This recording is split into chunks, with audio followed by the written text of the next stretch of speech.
यावरच आहे का संजय राऊत सहित सगळ्या विषयावर आहे? काय आहे? ऋतू आहेस का? मला पत्रकारांची भीती वाटते.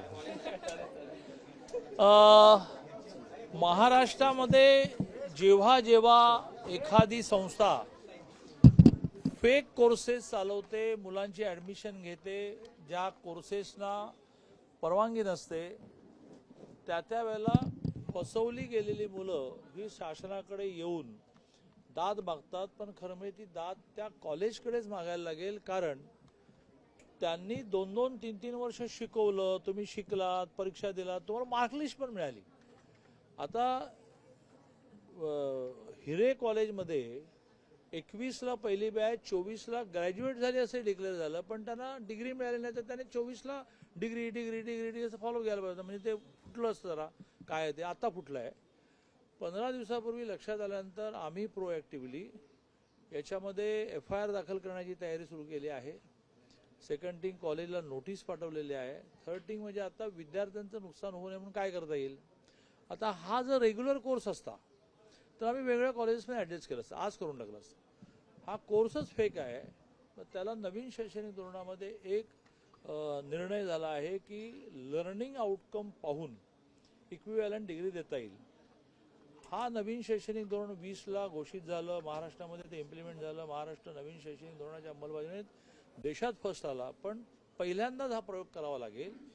याची महाराष्ट्राची महासार्क म्हणून असते, त्या महासार्क पुढे विषय गेला. त्या महासार्कने परवानगी द्यायला लागेल की मुंबई विद्यापीठाने या मुलांना लर्निंग आउटकम त्यांचं पाहून इक्विव्हॅलन्स द्यावा, असा निर्णय करू. आता तरीही कोर्सेस सुरू आहेत, तर ते अनेक ठिकाणी चालू असतील, माहीत नाही ना आपल्याला. तर ते विद्यार्थ्यांनी, पालकांनी माहिती करून दिले पाहिजेत. आत्ता जसं महाराष्ट्रामध्ये वेगवेगळ्या 30-32 संस्थांची नावं आम्ही डिक्लेअर केली आहेत की यांना परवानगी नाही, तरी तुम्हाला ॲडमिशन घ्यायचं असेल तर त्या उखळामध्ये तुम्ही मान घाला, मग आमच्याकडे येऊ नका.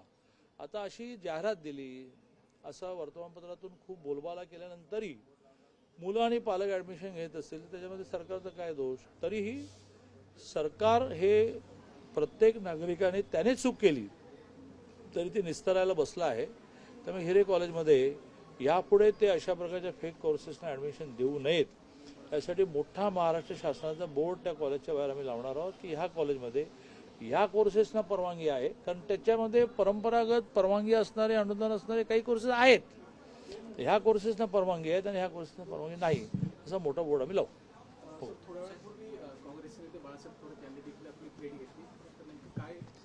आपल्या महाराष्ट्राच्या राजकारणामध्ये खरं म्हणजे जे होतं की एकमेकांकडे काही काम नसताना भेटायला जाणे, काही राजकीय काम नसतं, तर ते सगळं बदललं.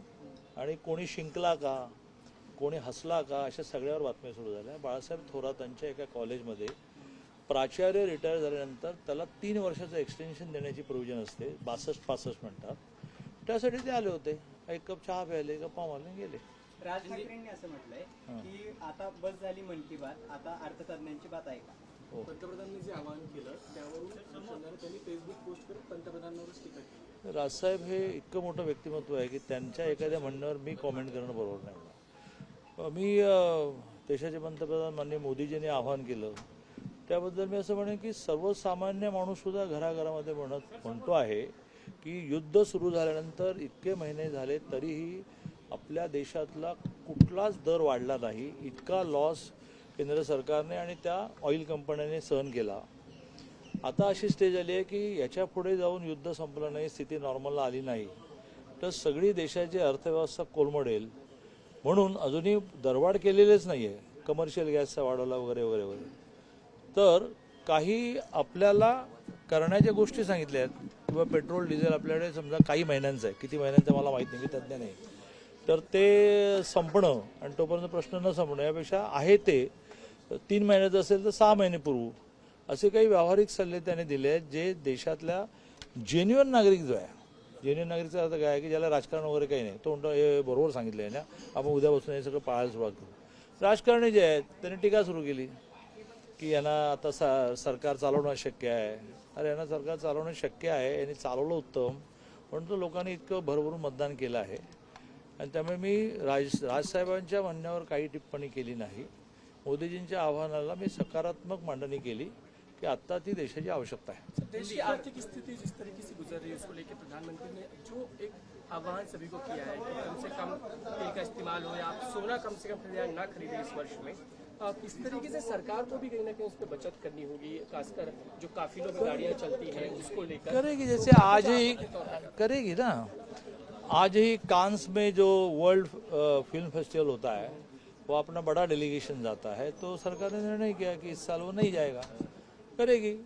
मंत्रियों को सूचना मिलेगी या मंत्री स्वयं होकर घोषित किए तो उसमें से डिसिप्लिन के प्रॉब्लम नहीं होने. समझो आज से मैंने तय किया कि मैं एक भी सिक्योरिटी गाड़ी नहीं रखूंगा और कुछ हुआ तो सरकार इस लाइन पर मंत्रियों को भी एक गाइडलाइन देगी. हाँ, गाइडलाइन देगी. जैसे मेरी स्वयं की गाड़ी जो है वो मेरी स्वयं की रहती है, उसमें डीजल मेरा रहता है, मेरा ड्राइवर मेरा रहता है, तो इसलिए तो विषय ही नहीं है. लेकिन सरकारी गाड़ियाँ 4 है तो उसमें 2 कम करो. ऐसे एक बार माननीय मुख्यमंत्री महोदय जी गाइडलाइन निकालेंगे, उसके अनुसार सारे पालन करेंगे. मुंबई में तो अपार्ट फ्रॉम मोदी जी का आह्वान कई समय पर जाना है तो मेट्रो यूज़ करनी पड़ेगी, ऐसी स्थिति आई है और कई लोग मेट्रो यूज़ भी करते हैं.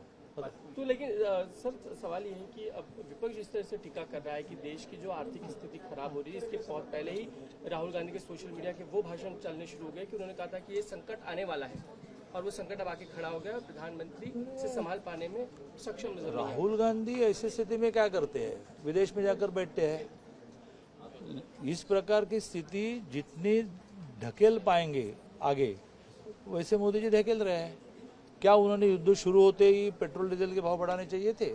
नहीं बढ़ाए. हर रोज कई हजार करोड़ का लॉस ऑयल कंपनियां बेयर कर रही है.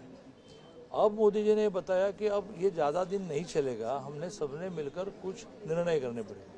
तो उसमें राहुल जी बोल रहे हैं कि इनको अब सरकार चलाने नहीं आ रही है. अरे तुमको चलाने आती तो लोग वोट करते, बंगाल में करते, असम में करते. तो लोगों को ये मालूम है कि मोदी जी सरकार चलाएंगे.